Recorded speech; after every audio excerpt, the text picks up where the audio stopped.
No, Mateo. Vamos a leer Mateo 21, 28 al 46, de 3 en 3, y comienza Raimundo. Parábola de los dos hijos. Pero ¿qué os parece? Un hombre tenía dos hijos, y acercándose al primero le dijo: Hijo, ve hoy a trabajar en mi viña. Respondiendo él dijo: No quiero, pero después arrepentido fue. Y acercándose al otro le dijo de la misma manera, y respondiendo él dijo: Sí, Señor, voy, y no fue. ¿Cuál de los dos hijos hizo la voluntad de su padre? Ellos respondieron: el primero. Entonces Jesús les dijo: de cierto les digo que los cobradores de impuestos y las rameras les llevan la delantera hacia el reino de Dios, porque Juan se acercó a ustedes para encaminarlos en la justicia, y no le creyeron, mientras que los cobradores de impuestos y las rameras sí le creyeron. Pero ustedes, aunque vieron esto, no se arrepintieron ni le creyeron. Escuchen esta otra parábola. El dueño de una finca plantó una viña, le puso una cerca, cavó en ella un lagar, levantó una torre y la arrendó a unos labradores. Luego se fue lejos. Y cuando se acercó el tiempo de los frutos, envió sus siervos a los labradores para que recibiesen sus frutos. Mas los labradores, tomando a los siervos, a unos golpearon, a otro mataron y a otro apedrearon. Envió de nuevo otros siervos, más que los primeros, e hicieron con ellos de la misma manera. Finalmente les envió su hijo diciendo: ¿tendrán respeto a mi hijo? Mas los labradores, cuando vieron al hijo, dijeron entre sí: este es el heredero, venid, matémosle y apoderémonos de su heredad. Y tomándole, le echaron fuera de la viña y le mataron. Cuando venga pues el señor de la viña, ¿qué hará a aquellos labradores? Le dijeron: a los malos destruirá sin misericordia, y arrendará su viña a otros labradores que le paguen el fruto a su tiempo. Jesús les dijo: ¿nunca leísteis en las Escrituras: la piedra que desecharon los edificadores ha venido a ser cabeza del ángulo? El Señor ha hecho esto, y es cosa maravillosa a nuestros ojos. Por tanto os digo que el reino de Dios será quitado de vosotros y será dado a gente que produzca los frutos de él. Y el que cayere sobre esta piedra será quebrantado, y sobre quien ella cayere le desmenuzará. Y oyendo sus parábolas, los principales sacerdotes y los fariseos entendieron que hablaba de ellos. Pero al buscar cómo echarle mano, temían al pueblo, porque éste le tenía por profeta. Amén. Amén. El mensaje se titula ¿Somos iguales? La Declaración Universal de los Derechos Humanos de las Naciones Unidas afirma que todos los seres humanos nacen libres e iguales en dignidad y derechos. Es una buena utopía. Y diferentes disciplinas como la filosofía, la sociología, la antropología y la política analizan el concepto de la igualdad entre los miembros de una sociedad, por lo que, de manera genérica, se entiende que la igualdad social es un concepto relacionado con la justicia social. La igualdad social es un término amplio y puede aplicarse a diferentes ámbitos de la sociedad, como la educación, el trabajo o la sanidad, y que incluye otros conceptos como la igualdad de género y la igualdad de oportunidades. E históricamente, cuando se producen situaciones de desigualdad entre personas o grupos de la sociedad, se producen enfrentamientos o conflictos sociales que buscan poner fin o contrarrestar este tipo de situaciones. La igualdad ante la ley se trata de un principio jurídico que establece una serie de derechos, deberes y garantías comunes para todos los ciudadanos de una sociedad, excluyendo, por lo tanto, discriminaciones de cualquier tipo, religiosas, étnicas, de género, etc. Así como privilegios derivados, por ejemplo, de títulos nobiliarios, de cuánto tienes. Y en teoría, la aplicación de las leyes sobre los ciudadanos no está condicionada por el tipo de persona a la que se aplica, lo cual no vemos en México. La igualdad natural es un principio que establece que todas las personas en nuestro estado natural somos iguales. La igualdad de resultados, por otra parte, significa que cada persona recibe efectivamente la misma cantidad del bien social o económico que cualquier otra persona, otra utopía. Así que el igualitarismo consiste en considerar a cada ser humano como igual, sin importar su raza, etnia, religión, sexo, orientación sexual, etc. En otras palabras, significa reconocer las diferencias que existen en el otro sin discriminarlo por ellas. Pero, ¿realmente somos iguales? Y veamos algo de lo que dice la Biblia al respecto. Y el primer punto es que somos iguales por la tendencia a pecar. Romanos 5, del 12 al 14. Romanos 5, del 12 al 14. Amén. Por tanto, como el pecado entró en el mundo por un hombre, y por el pecado la muerte, así la muerte pasó a todos los hombres, por cuanto todos pecaron.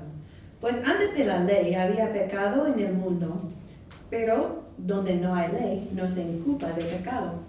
No obstante, reinó la muerte desde Adán hasta Moisés, aun en los que no pecaron a la manera de la transgresión de Adán, el cual es figura del que había de venir. Amén. En el Antiguo Testamento, la palabra para pecado es jatá. Errar, desviarse, andar perdido o ciego. También puede ser divagar. Mientras que en el Nuevo Testamento se usa amartía, que tiene el mismo significado que jatá. En la mentalidad hebrea no se distingue rígidamente entre la acción y sus consecuencias o motivaciones. El mismo vocablo podría significar el acto de pecar, la culpabilidad consecuente o el castigo merecido. Por eso Jesús dice, si la deseaste en tu corazón, ya pecaste. Esa es la mentalidad hebrea. La iglesia mayoritaria bautiza infantes, pues considera que al hacerlo se quita lo que llama el pecado original, un estado adquirido y no un acto cometido. Y una creencia popular, aunque no es parte de la doctrina de la iglesia romana, es que los infantes que mueren sin ser bautizados se van al limbo, un estado o lugar permanente de los no bautizados que mueren a corta edad, sin haber cometido ningún pecado personal.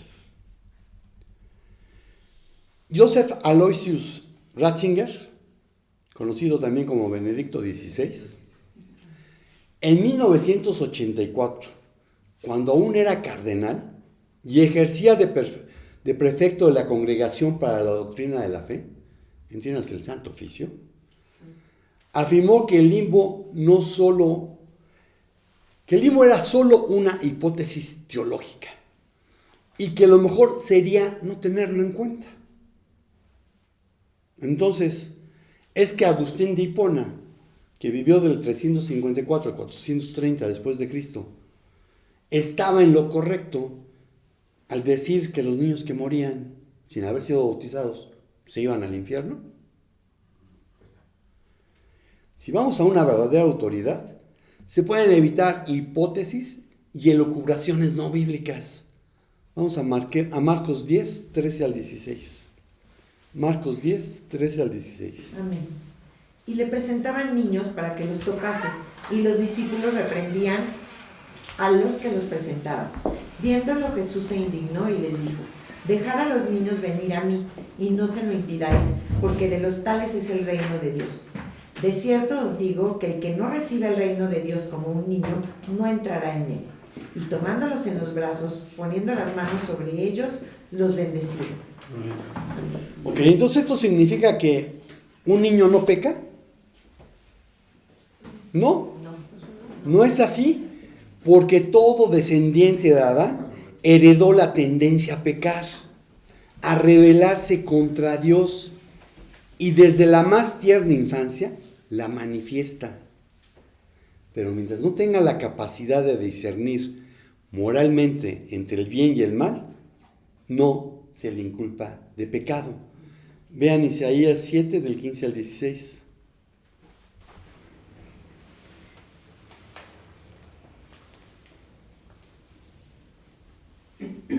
Amén. Comerá mantequilla y miel hasta que sepa desechar lo malo y escoger lo bueno. Porque antes que el niño sepa desechar lo malo y escoger lo bueno, la tierra de los dos reyes que tú temes será abandonada. Amén. Aquí es una profecía que estaba dando Isaías en cuanto a 2 reyes que iban a invadir a Judá. Pero lo importante es que había profetizado que iban a ser un niño. Y está diciendo, antes de que sepa desechar lo malo de lo bueno. Y cuando usa la palabra niño en nuestra traducción Reina Valera 60, en el hebreo la palabra es Nahar. Y Nahar es una palabra muy amplia en cuanto a las edades. Pero la postura judía es hasta que tenga la edad de unos 12 años, que se consideraba que era cuando el joven, el Nahar, puede ser responsable de sus decisiones. De ahí viene la ceremonia del Bar Mitzvah. Hasta que cumple 12 años, el niño va a leer en la sinagoga, al revés, por primera vez la Torah. Es la primera vez que lo va a leer. Entre nosotros es bien común, desde que sabes leer y tienes una Biblia, empiezas a jugar esgrima y empiezas a leer las escrituras. Pero para los judíos no, hasta que tienen 12 años. Y no solamente es la ceremonia de leer, que se la pasan todo un año practicando, porque además no leen como nosotros, es cantado. Y al terminar de leer hace una declaración. Esa declaración es bien importante, porque dice, a partir de este momento, yo soy responsable delante de Dios y de los hombres de mis actos. Y después el papá hace una oración en donde dice, gracias Señor porque yo ya cumplí. Ya no respondo. Sí, yo ya no respondo por los actos de Él. Sigue respondiendo por su manutención, pero yo ya no respondo de lo que Él haga. Él ya es responsable delante de ti. Bueno, después de este breviario cultural sobre las costumbres judías, y vemos que entonces, desde niños tenemos la tendencia a pecar, y tarde que temprano la manifestamos. Se nos considera pecadores cuando sabemos discernir entre lo bueno y lo malo. El pecado consiste en cualquier infracción de las normas que salvaguardan la vida normal, o sea, la comunión entre Dios y el hombre, o entre los hombres. Y como es Dios el que ha establecido las normas que se infringen, cada pecado es, al final de cuentas, rebelión contra Dios. Vean 2 de Samuel 12:13. Amén. Entonces dijo David a Natán, pequé contra el Señor, y Natán dijo a David, también el Señor ha redimido tu pecado, no morirás. Pequé contra el Señor, y aquí el contexto es de que David había mandado asesinar a Urías. Entonces, pues no, pecaste contra el otro, sí, pero es un pecado contra Dios. Y de hecho, si me empujan mucho, yo diría que de los llamados 10 mandamientos, si no fue en día de reposo, al menos violó 9. Salmo 51:4, y si fue en día de reposo, los 10. Amén. Contra ti solo he pecado, y he hecho lo malo delante de tus ojos, para que seas reconocido justo en tu palabra y tenido por puro en tu juicio. Amén. Y este salmo es en respuesta a cuando Natán lo confrontó por la muerte de Urías. Entonces, cada acto de rebelión, al final de cuentas, es contra Dios. Cada acto pecaminoso de la voluntad es fruto de la condición del alma pervertida de la humanidad. Proverbios 4:23. Amén. Aparta de ti la perversidad de la boca y aleja de ti la iniquidad de los labios. Proverbios 23:7.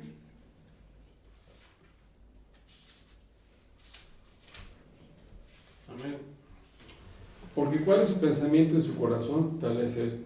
Come y bebe te dirá, mas su corazón no está contigo. Amén. Marcos 7, 20 al 23.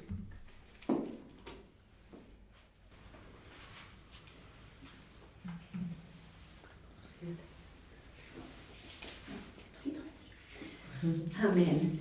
Pero decía que lo que del hombre sale, eso contamina el hombre. Porque de dentro del corazón de los hombres salen los malos pensamientos, los adulterios, las fornicaciones, los homicidios, los hurtos, las avaricias, las maldades, el engaño, la lascivia, la envidia, la maledicencia, la soberbia, la insensatez. Todas estas maldades de dentro salen y contaminan al hombre. Y Romanos 8, 15 al 25. Amén. Pues no habéis recibido el espíritu de esclavitud para estar otra vez en el temor, sino que habéis recibido el espíritu de adopción por el cual clamamos, Abba Padre. El espíritu mismo da testimonio a nuestro espíritu de que somos hijos de Dios. Y si hijos también herederos, herederos de Dios y coherederos con Cristo, si es que padecemos juntamente con Él, para que juntamente con Él seamos glorificados. Pues tengo por cierto que las aflicciones del tiempo presente no son comparables con la gloria venidera que en nosotros ha de manifestarse, porque el anhelo ardiente de la creación es el aguardar la manifestación de los hijos de Dios. Porque la creación fue sujetada a vanidad, no por su propia voluntad, sino por causa del que la sujetó en esperanza. Porque también la creación misma será libertada de la esclavitud de corrupción a la libertad gloriosa de los hijos de Dios. Porque sabemos que toda la creación gime a una, y a una está con dolores de parto hasta ahora. Y no solo ella, sino que también nosotros mismos, que tenemos las primicias del Espíritu. Nosotros también gemimos dentro de nosotros mismos, esperando la adopción, la redención de nuestro cuerpo. Porque en esperanza fuimos salvos, pero la esperanza que se ve no es esperanza, porque lo que alguno ve, ¿a qué esperarlo? Pero si esperamos lo que no vemos, con paciencia lo aguardamos. Amén. Amén.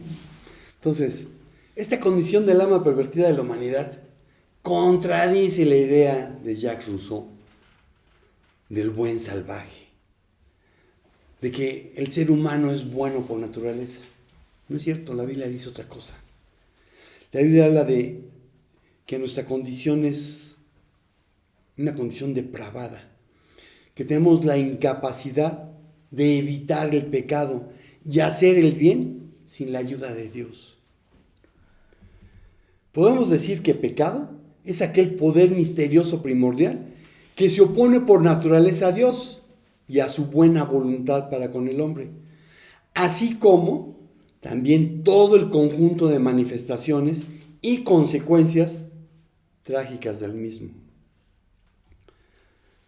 Somos iguales porque tendemos a pecar.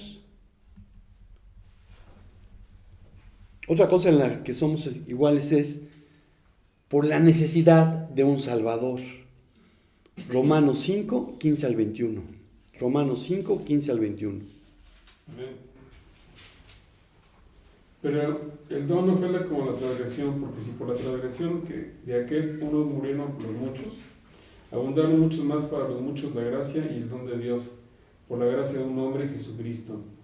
Con el don no sucede como en el caso de aquel que uno que pecó, porque ciertamente el juicio vino a causa de un solo pecado para condenación, pero el don vino a causa de muchas transgresiones para justificación. Pues si por la transgresión de un solo reinó la muerte, muchos más reinarán en vida por un solo Jesucristo, los que reciben la abundancia de la gracia y del don de la justicia. Así que, como por la transgresión de uno vino la condenación a todos los hombres, de la misma manera por la justicia de uno vino a todos los hombres la justificación de vida. Porque así como por la desobediencia de un hombre los muchos fueron constituidos pecadores, así también por la obediencia de uno los muchos serán constituidos justos. Pero la ley se introdujo para que el pecado abundase, mas cuando el pecado abundó, sobreabundó la gracia. Porque así como el pecado reinó para muerte, así también la gracia reina por la justicia para vida eterna, mediante Jesucristo, Señor nuestro. Amén. Amén. Hay 5 religiones en el mundo que son las más influyentes, las que tienen más poder. El cristianismo tiene más o menos 2.400 millones de seguidores. El Islam anda por los 1.900 millones de seguidores. Sin religión, pueden ser agnósticos, ateos o quién sabe qué, 1.200 millones de personas. Hinduismo, 1.200 millones de seguidores. El budismo, 530 millones de seguidores. Y el judaísmo, ese sí baja muchísimo, 14 a 18 millones de seguidores. Y muchos están metidos en Nueva York, más que en Israel. Bueno, conforme al Islam, Alá ha facilitado el solicitar y obtener su perdón. Sin embargo, este no llega automáticamente, pues se debe buscar perdón con sinceridad, sabiendo que es a través de su misericordia suprema que alguien entrará al paraíso. Mahoma dijo: haz buenas obras apropiada, sincera y moderadamente, y regocíjate, pues a nadie, únicamente las buenas obras lo pondrán en el paraíso. Sus compañeros le preguntaron: ¿ni siquiera a ti, mensajero de Alá? Él contestó: no, ni siquiera a mí, a menos que Alá me conceda su perdón y su misericordia. En el Corán se habla del infierno. La sura 3 Al-Imran, la familia de Imran, y aquí no son versículos, son aleyas. En la aleya 91 dice: el que se niega a creer y muera siendo incrédulo, no se le aceptará ningún rescate, aunque todo el oro que cabe en la tierra. Esos tendrán un castigo doloroso y no habrá quien les auxilie. Entonces, esta vida es nuestra única oportunidad para ganar el paraíso y salvarnos del fuego del infierno. Porque si alguien muere en la incredulidad, no tendrá otra oportunidad de volver a este mundo para creer y obrar correctamente. Nadie tendrá una segunda oportunidad. Todo lo que tiene que creer y hacer un musulmán se cimenta en los 5 pilares: la shahada o declaración de creencia, el salat, las 5 oraciones diarias prescritas, el zakat, entregar un 2.5% de la riqueza acumulada a los pobres, si ésta supera un mínimo, el ayuno de Ramadán, que es ayunar durante ese mes desde la salida hasta la puesta del sol, y el hajj o la peregrinación a la Meca, una vez en la vida si tienen los medios y la salud. Así que, para evitar el infierno, pues el Islam se basa en las buenas obras. Ahora, conforme al hinduismo, que a pesar de ser un sistema religioso conformado por una grandísima diversidad de tendencias, los elementos fundamentales son la creencia en el karma, la reencarnación, ya entra en conflicto con el Islam y también con el cristianismo, la liberación y Brahman, del sánscrito expansión o brote, y no confundir con Brahma, es diferente, que dentro de la cosmología hinduista es, el principio supremo universal, la realidad superior en el universo, lo absoluto, la bendición y verdad infinita, asexual y penetrante, que no cambia y que es, sin embargo, la causa de todo cambio. De él surgió todo, incluido a los dioses creadores, como Brahma. Y acuérdense que los hindús tienen una cantidad enorme, millones de dioses.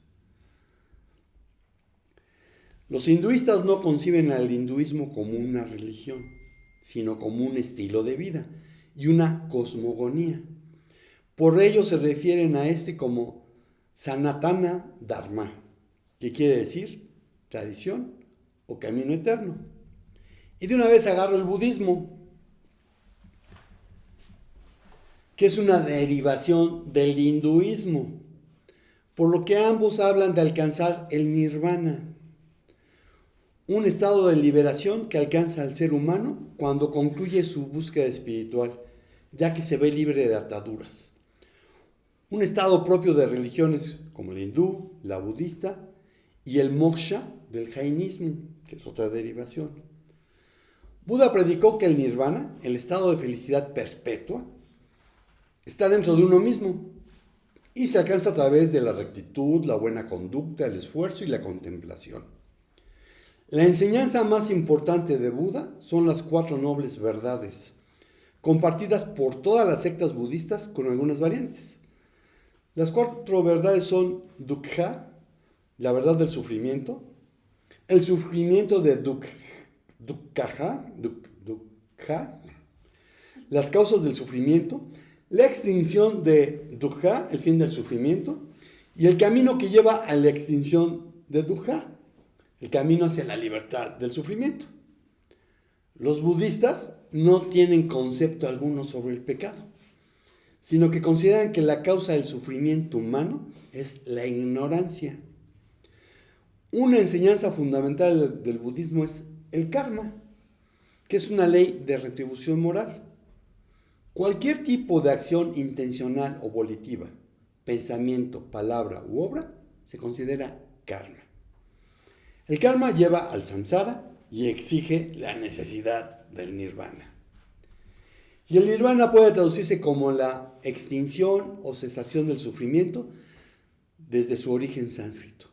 Implica una liberación definitiva del sufrimiento de la existencia humana o de los distintos estados de reencarnación a los que todos los humanos están sujetos. Esto sucede por unión a un absoluto conocido como Brahman. ¿Qué se necesita para alcanzar el nirvana? Meditar con regularidad, ya que la meditación es fundamental para modificar la forma en la que la mente funciona. Tener la visión correcta de la vida, aceptando las enseñanzas para poder avanzar en el camino hacia el nirvana. Tener unas intenciones correctas, comprometiéndote a desarrollar una actitud en consonancia con las creencias.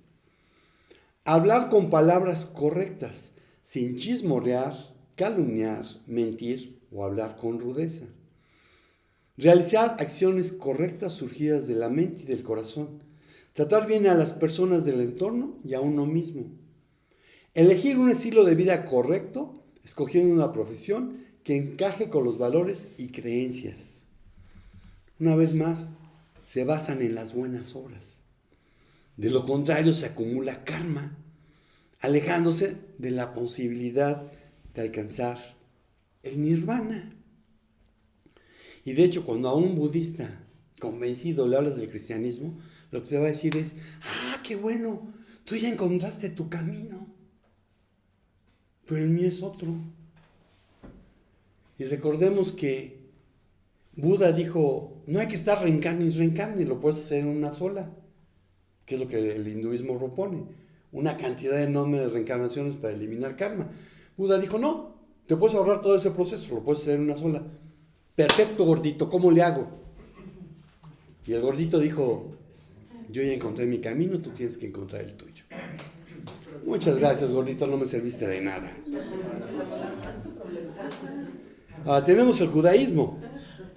No tiene dogmas. Ningún conjunto formal de creencias que uno deba tener para ser judío. Las acciones son mucho más importantes que las creencias, aunque ciertamente hay un lugar para las creencias dentro del judaísmo. Y la lista más ampliamente aceptada de creencias son los 13 principios de fe o requisitos mínimos de la creencia judía, conforme a Rambam, que es un acrónimo con el que se conoce a Moisés ben Maimón, mejor conocido como Maimónides, que vivió básicamente en el siglo XII, de 1138 a 1204.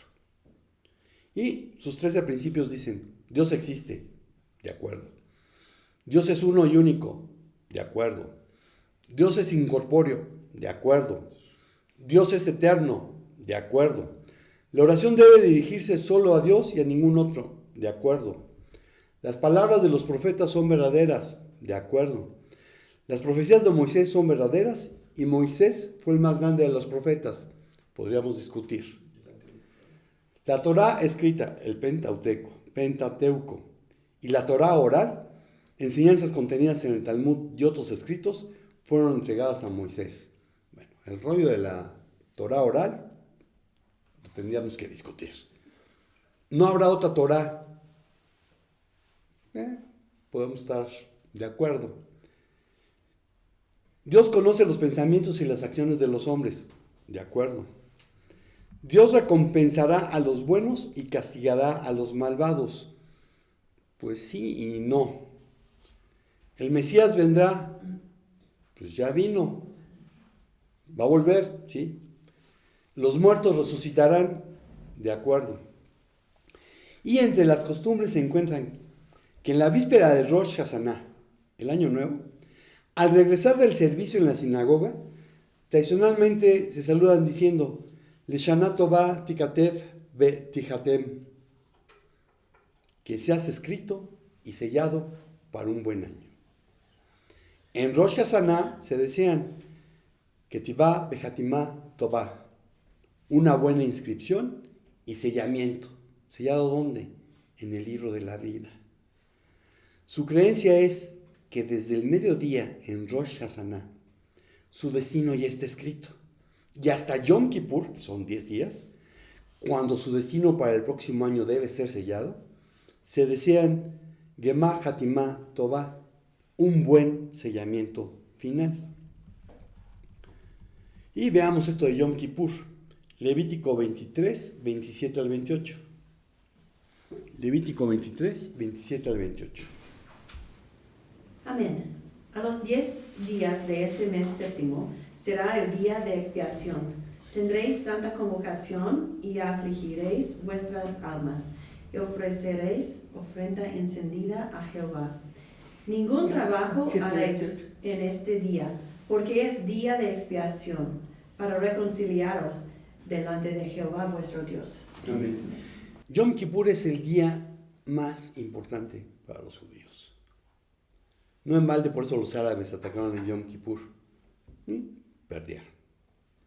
Es un periodo de poco más de 24 horas de ayuno, de intensa oración, reflexión, introspección y limpieza espiritual, que incluye el arrepentimiento de los pecados, de pedir perdón a quien se haya ofendido, día en el que a menudo se pasa la mayor parte en los servicios de la sinagoga. Aunque los judíos han considerado extensamente la naturaleza de Dios, el hombre, el universo, la vida y el más allá, y ahí es donde aparece el misticismo judío, la cábala, no existe una creencia oficial, definitiva y obligatoria sobre estos temas, fuera de conceptos muy generales, por lo que dejan espacios para la opinión personal. Sin embargo, según el judaísmo ortodoxo, hay 613 mitzvot. Estos sí son mandamientos, porque lo que nosotros llamamos los 10 mandamientos, realmente son las 10 palabras de Barim. La palabra para mandamiento es mitzvot. Mitzvah y mandamientos, que es el plural, es mitzvot, que son mandamientos dados por Dios en la Torá, así como leyes instituidas por los rabinos y costumbres de larga data que deben ser obedecidas. 248 son preceptos positivos, cosas que se deberían hacer. 365 son negativos, cosas que no se deben hacer. Y una vez más, estamos hablando de las buenas obras. Pasemos al cristianismo. Conforme a la iglesia a la que se pertenezca, ¿qué creen? Pues también la salvación dependerá de las buenas obras, como sucede en la iglesia mayoritaria, o en lo que dice la Biblia. Segunda a los Corintios 5:21. Al que no conoció pecado, por nosotros lo hizo pecado, para que nosotros fuésemos hechos justicia de Dios en él. Efesios 2, del 8 al 10.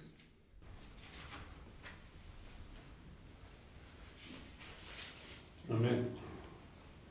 Porque por gracia sois salvos por medio de la fe, y esto no de vosotros, pues es don de Dios, no por obras, para que nadie se gloríe, porque somos hechura suya, creados en Cristo Jesús para buenas obras, las cuales Dios preparó de antemano para que anduviésemos en ellas. Amén. Por gracia somos salvos, no por buenas obras.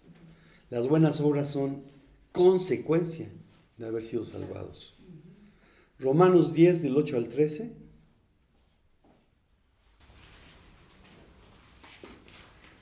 Mas ¿qué dice? Cerca de ti está la palabra en tu boca y en tu corazón. Esta es la palabra de fe que predicamos, que si confesares con tu boca que Jesús es el Señor y creyeres en tu corazón que Dios le levantó de los muertos, serás salvo. Porque con el corazón se cree para justicia, pero con la boca se confiesa para salvación. Pues la Escritura dice, todo aquel que en él creyere no será avergonzado. Porque no hay diferencia entre judío y griego, pues el mismo que es Señor de todos es rico para con todos los que le invocan. Porque todo aquel que invocar el nombre del Señor será salvo. Amén. Todo aquel que invocar el nombre del Señor. Hay que creer en el corazón y confesar con la boca. Y para aquellos que creen que la salvación se pierde porque un día alguien hizo una oración, conocida como la oración del pecador, y después resulta que volvió a sus andadas, hay quien dice, no, es que perdió la salvación. Yo realmente creo que nunca la tuvo. Porque lo que nosotros podemos ser testigos es de que sí, alzó la mano, pasó al frente, hizo una oración. Es más, hasta yo lo conduje en una oración. Pero yo nunca vi su corazón. El único que conoce el corazón es Dios. El único que puede dar testimonio de que soy salvo es mi Espíritu y el Espíritu Santo. Los demás solamente vimos una confesión con la boca, pero nunca vimos la convicción en el corazón. Entonces, tú no puedes ganar ni perder algo que te están regalando. Marcos 16:16.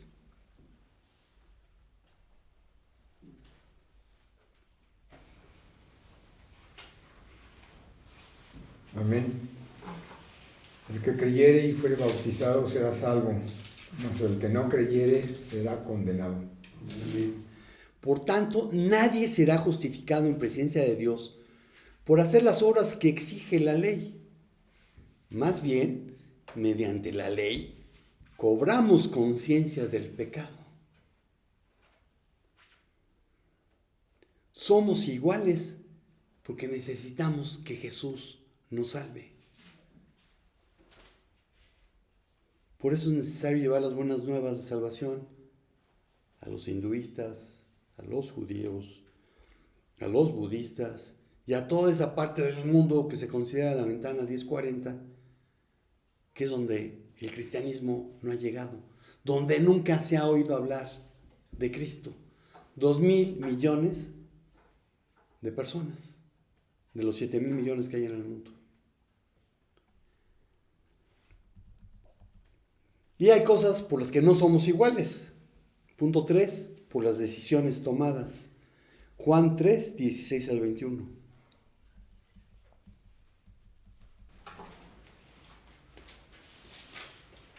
Amén.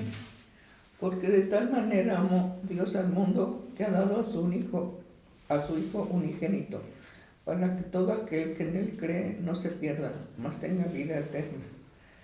Porque no envió Dios a su Hijo al mundo para condenar al mundo, sino para que el mundo sea salvo por él. El que en él cree no es condenado, pero el que no cree ya ha sido condenado porque no ha creído en el nombre del unigénito Hijo de Dios. Y esta es la condenación, que la luz vino al mundo y los hombres amaron más las tinieblas que la luz, porque sus obras eran malas. Porque a todo aquel que hace lo malo aborrece la luz y no viene a la luz, para que sus obras no sean reprendidas. Mas el que practica la verdad viene a la luz para que sea manifiesto que sus obras son hechas en Dios. Amén. Amén. La versión textual donde dice ya ha sido condenado o condenar, dice ya ha sido juzgado. Y aquí recordemos lo que les decía, que para la mentalidad hebrea no hay una distinción entre la acción, las consecuencias o las motivaciones. Por eso, la textual dice juzgar y Reina Valera pone condenar. La palabra que utiliza el griego en el original en cuanto a creer es pistebo, considerar cierto, creer, con la implicación de confianza. Creer hasta el punto de confiar totalmente. Confiar. Poner algo bajo el cuidado de otro. En este caso, la salvación de una eternidad separados de Dios. Así que creer es mucho más que el reconocimiento intelectual. Creer significa tener fe en que Dios vive, que es activo y está muy interesado en mí y en ti. La Biblia describe un encuentro con un Dios que se preocupa apasionadamente y que se dirige a la humanidad en los momentos tranquilos de su existencia. Eso lo dijo Edward Kessler, que todavía vive. De hecho, creo que es más chico que yo. Y es un pensador líder en relaciones interreligiosas, principalmente las relaciones judías, cristianas y musulmanas. Se llama Edward Kessler. En el Islam, Jesús, Isa en árabe, es considerado como uno de los más grandes profetas de la humanidad, así como Abraham, Moisés, Mahoma. Un siervo de Dios, pero no es Dios mismo. Así que no creen en el sentido bíblico. Para el hinduismo, Jesús es una figura muy respetada, un enviado de Dios, un avatar, que en sánscrito significa aquel que desciende. Es decir, que desciende del mundo espiritual al mundo material con un mensaje divino de amor y de paz. Ya ha habido millones de avatars. Así que no creen en el sentido bíblico. Para el budismo, Jesús fue un ser iluminado, un gran maestro, un Buda. Y es un Buda más. De hecho, el Dalai Lama declaró que Jesucristo también vivió vidas anteriores. Y agregó que entonces verá, alcanzó un estado elevado, ya sea como un bodhisattva o una persona iluminada, a través de la práctica budista o algo así. Así que los budistas tampoco creen en el sentido bíblico. Para la tradición judía, Jesús nació, vivió y murió como judío. Es percibido como un maestro, un rabino. No lo consideran el Mesías, al que, por cierto, siguen esperando. Y tampoco es un profeta, pues la profecía terminó 400 años antes de la época de Jesús, en la tradición judía. Malaquías fue el último profeta. Así que no creen en el sentido bíblico. Y la mejor respuesta a quienes no creen en sentido bíblico es la que C.S. Lewis, que vivió de 1898 a 1963, ya dio en su libro Mero Cristianismo.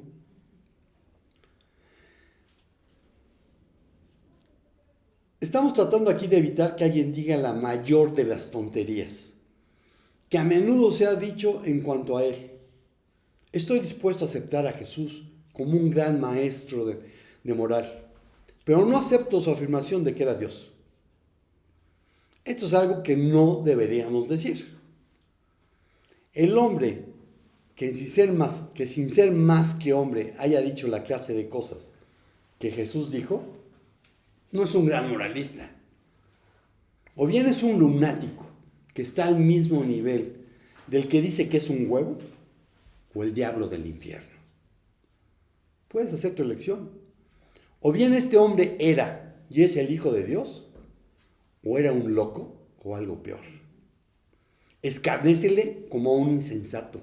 Escúpelo y mátalo como a un demonio. O cae a sus pies. Y proclámalo como Señor y Dios. Pero no asumamos la actitud condescendiente de decir que fue un gran maestro. Un gran maestro de la humanidad. Él no nos proporciona campo para tal actitud. No fue eso lo que él intentó. Y por eso no somos iguales al decidir quién es Jesús. Como conclusión, no somos iguales por lo hecho. Mateo 7, 21 al 23. Mateo 7, 21 al 23. Amén. No todo el que me dice, Señor, Señor, entrará en el reino de los cielos, sino el que hace la voluntad de mi Padre, que está en los cielos. Muchos me dirán en aquel día, Señor, Señor, ¿no profetizamos en tu nombre? Y en tu nombre echamos fuera demonios, y en tu nombre hicimos muchos milagros. Y entonces les declararé, nunca os conocí, apartaos de mí, hacedores de maldad. Amén. Y otro libro de C.S. Lewis, El problema del dolor. A la larga, la respuesta a todos aquellos que objetan la doctrina del infierno se reduce a una sola pregunta. ¿Qué le está usted pidiendo a Dios que haga? ¿Lavar a toda costa sus antiguos pecados? ¿Darle la oportunidad de comenzar de nuevo? ¿Aminorar toda dificultad y ofrecerle una ayuda milagrosa? Pues eso es lo que Él ya ha hecho en el Calvario. ¿Cuál es entonces el problema? Se pregunta Luis. ¿Perdonarlos? Ellos no quieren ser perdonados. ¿Abandonarlos? Ay, mucho me temo que eso es lo que Él hace. Pero fue decisión personal. Se ha dicho que todas las religiones llevan al mismo lugar, como si se tratase de los caminos del Imperio Romano, que todos los caminos llevaban a Roma. Pero es cierto, todas las religiones conducen al infierno, a una eternidad separados de Dios, porque Jesús no vino al mundo como uno más de nosotros al encarnarse. Juan 1 del 9 al 14. Juan 1 del 9 al 14. Amén. La palabra, la luz verdadera, la que alumbra a toda la humanidad, venía a este mundo.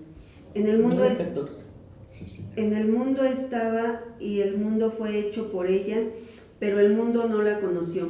La palabra vino a lo suyo, pero los suyos no la recibieron. Pero a todos los que la recibieron, a los que creen en su nombre, les dio la potestad de ser hechos hijos de Dios, los cuales no son engendrados de sangre, ni de voluntad de carne, ni de voluntad de varón, sino de Dios.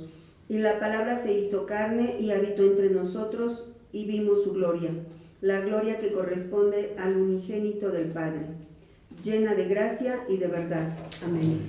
Primera Timoteo 3:16. Primera Timoteo 3:16. Amén. Indiscutiblemente grande es el misterio de la piedad. Dios fue manifestado en carne, justificado en el Espíritu, visto de los ángeles, predicado a los gentiles, creído en el mundo, recibido arriba en gloria. Amén. Así que Jesús nos encarnó para que tuviésemos una religión. Porque si lo hubiera hecho para eso, seríamos judíos. Porque Él vivió y cumplió con lo que el judaísmo del primer siglo, ojo, del primer siglo, demandaba. No el actual, que está plagado de parches, puestos a lo largo de 20 siglos por rabinos que buscaron suplir la falta del templo y los rituales que allí se realizaban. Pero eso no fue lo que el Eterno mandó. Jesús le contestó: yo soy el camino, la verdad y la vida. Nadie puede ir al Padre si no es por medio de mí. Si ustedes realmente me conocieran, también sabrían quién es mi Padre. De ahora en adelante ya lo conocen y lo han visto. Felipe le dijo: Señor, muéstranos al Padre y quedaremos conformes. Jesús respondió: Felipe, he estado con ustedes todo este tiempo y todavía no sabes quién soy. Los que me han visto, a mí, han visto al Padre. Entonces, ¿cómo me pides que les muestre al Padre? ¿Acaso no crees que yo estoy en el Padre y el Padre está en mí?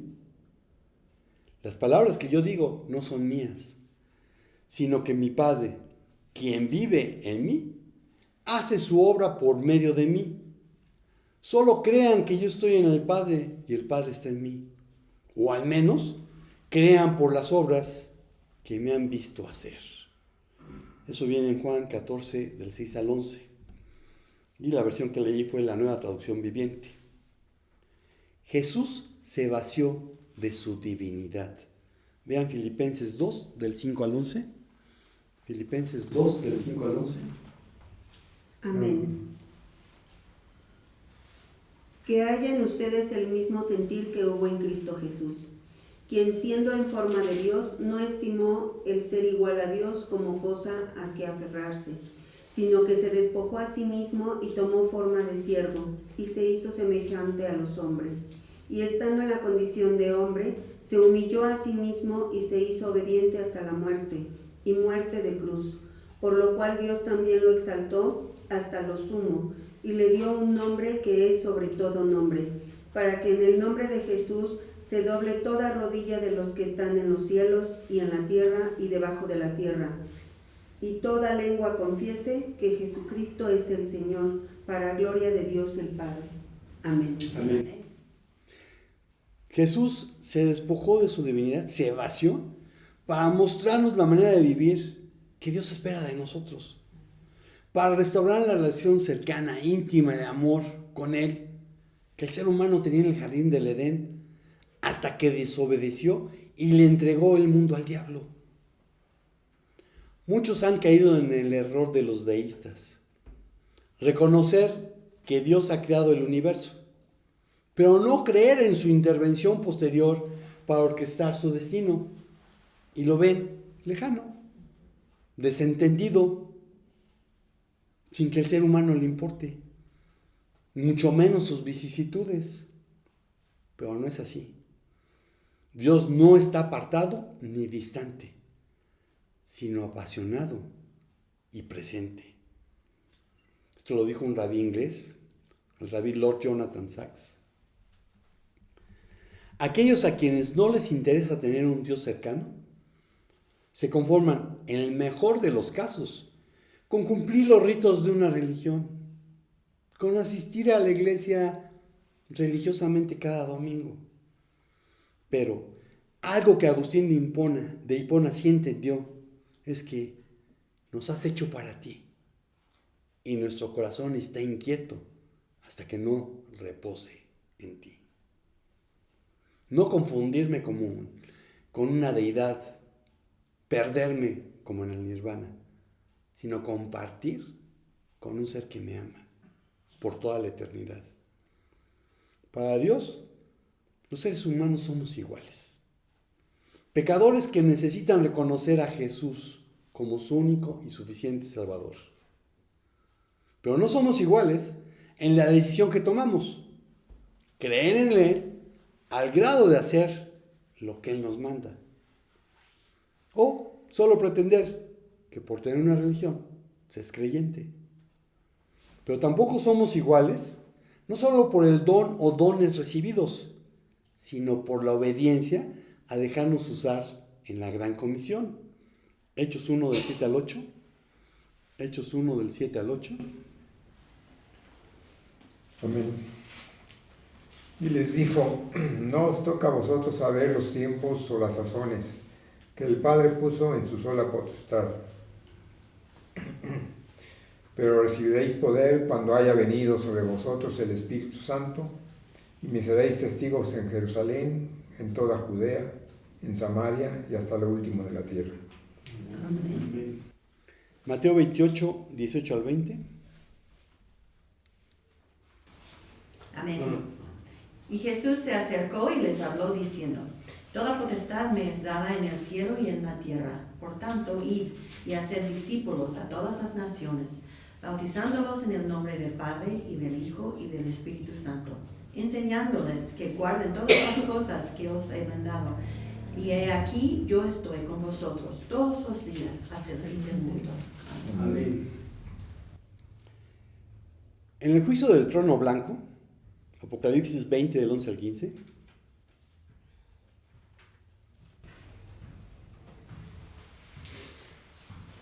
¿20 qué? 20 del 11 al 15. Apocalipsis 20. Amén. Vi también un gran trono blanco y al que estaba sentado en él. De su presencia huyeron la tierra y el cielo, y no se volvió a hallar su lugar. Vi entonces de pie ante Dios a los muertos, grandes y pequeños.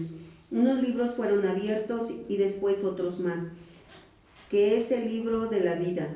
Los muertos fueron juzgados conforme a sus obras y conforme a lo que estaba anotado en los libros. El mar entregó los muertos que yacían en él. También la muerte y el Hades entregaron los muertos que yacían con ellos, y cada uno fue juzgado conforme a sus obras. Luego, la muerte y el Hades fueron lanzados al lago de fuego. Esta es la muerte segunda. Todos los que no tenían su nombre registrado en el libro de la vida fueron lanzados al lago de fuego. Amén. Y para tener mi nombre en el libro de la vida no es por buenas obras, es por haber puesto mi confianza en Cristo. En el momento en que creí, en ese momento fui sellado con el Espíritu Santo. En ese momento mi nombre quedó inscrito en el libro de la vida. O viéndolo desde la perspectiva de Moisés. Y como lo manejaba yo con mis alumnos en la escuela. Principio de clases. Todos tienen 10. Sí, principios de clases todos tienen 10. Pero a lo largo del trimestre o del semestre, cada quien va a ir escogiendo si mantiene el 10 o reprueba. Moisés decía, no quites del santo libro, de tu santo libro mi nombre. Entonces, viéndolo desde esa perspectiva, podría decir que pues, al principio tu nombre puede estar en el libro de la vida, pero las decisiones que vas tomando, la decisión que tomas respecto a quién es Jesús, si lo aceptas o no como tu Salvador, eso implica que tu nombre permanezca o no en el libro de la vida. El caso es de que mi nombre quede inscrito cuando creí en Jesús. Y aquellos que optaron por vivir a la Frank Sinatra, a su manera, y no conforme a la guía del Espíritu Santo, descubrirán que están separados eternamente de Dios, porque esa fue su decisión y la forma en que vivieron. Quienes optamos por dejarnos guiar en el tribunal de Cristo, que es muy diferente al trono blanco, vean 2 Corintios 5:10.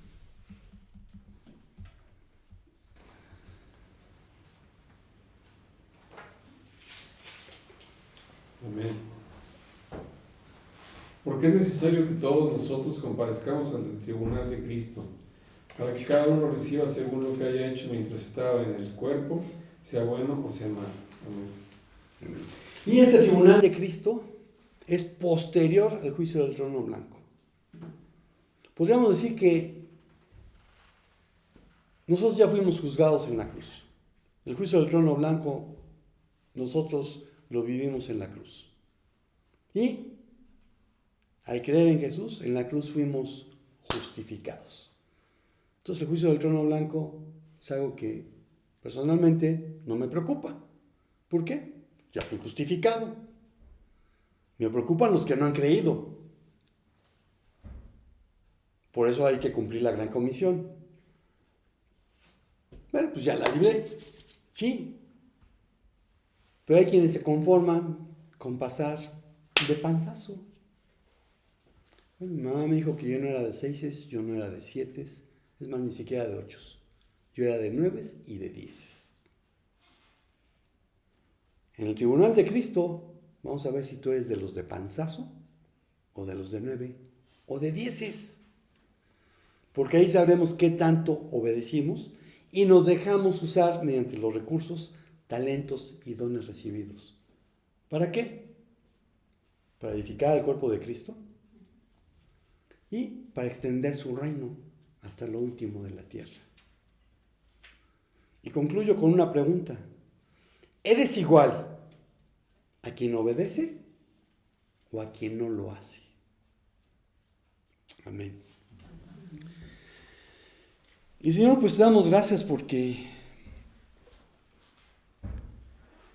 sin querernos ver como el fariseo aquel que oraba, no somos iguales a quienes no han querido obedecerte, a quienes no han querido creer en ti.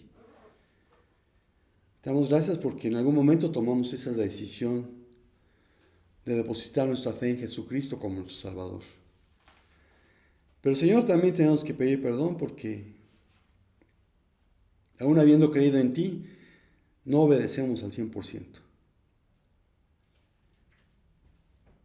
Y Señor, pedirte que sigas obrando en nosotros, para que podamos crecer a la estatura del varón perfecto, para que cada día procuremos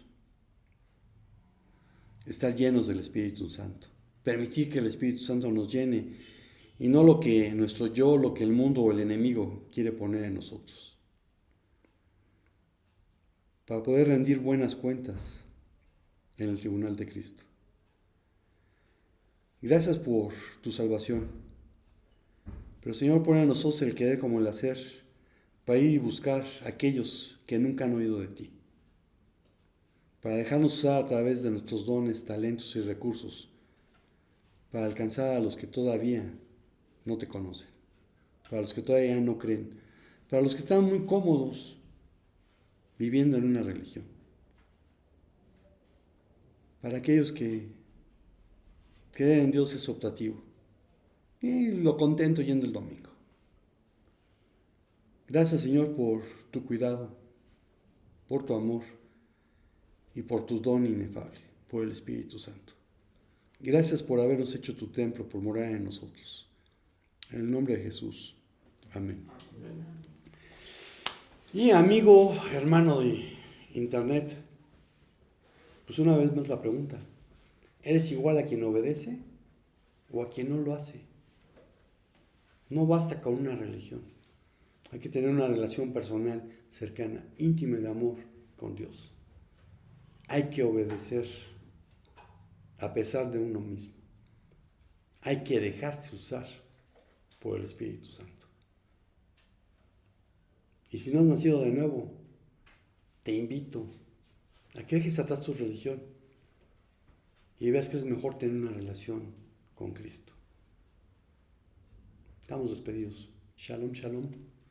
Y si el Señor no dice otra cosa, nos vemos el próximo domingo.